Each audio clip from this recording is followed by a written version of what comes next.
50 ఏళ్ల తర్వాత మేషంలో అరుదైన రాజయోగాలు. ఈ రాశులకు రెట్టింపు లాభాలు. లక్ష్మీనారాయణ యోగం ఎంతో ప్రత్యేకమైనది.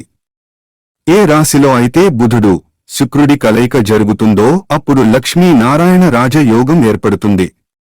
శుక్రుడిని లక్ష్మీగా పరిగణిస్తారు, బుధుడిని నారాయణగా భావిస్తారు. అందుకే ఈ రెండు గ్రహాల కలయిక వల్ల లక్ష్మీనారాయణ రాజయోగం ఏర్పడుతుంది. ఈ శుభయోగం వల్ల జీవితంలో శాంతి, శ్రేయస్సు, విజయం లభిస్తాయి. అంతేకాదు లక్ష్మీనారాయణ యోగం వల్ల ఆర్థిక లాభాలొస్తాయి.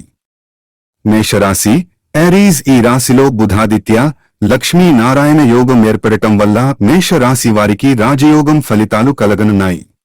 ఈ కాలంలో కెరీర్ పరంగా గొప్ప లాభాలను పొందుతారు. వివిధ రంగాలలో విజయాన్ని సాధిస్తారు. మీ వైవాహిక జీవితంలో అవగాహన పెరుగుతుంది.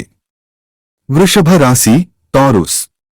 ఈ రాశి వారికి బుధాదిత్య, లక్ష్మీనారాయణ యోగం వల్ల శుభ ఫలితాలొస్తాయి. మీకు వివిధ వనరుల నుంచి డబ్బు లభిస్తుంది. మీ కుటుంబానికి సంబంధించిన అన్ని బాధ్యతలను నిర్వర్తించగలరు. పెట్టుబడికి కూడా ఈ సమయం మంచిగా ఉంటుంది. మీరు పెట్టిన పెట్టుబడులకు ఆర్థిక ప్రయోజనాలు పొందుతారు. సింహ రాశి, లియో. ఈ రాశి వారికి బుధాదిత్య, లక్ష్మీనారాయణ యోగం వల్ల అద్భుతమైన ప్రయోజనాలు కలగనున్నాయి. మీరు కొత్త ఆస్తిని కొనుగోలు చేయొచ్చు. అంతేకాదు కొత్త కారు వంటి వాటిని కొనుగోలు చేయొచ్చు.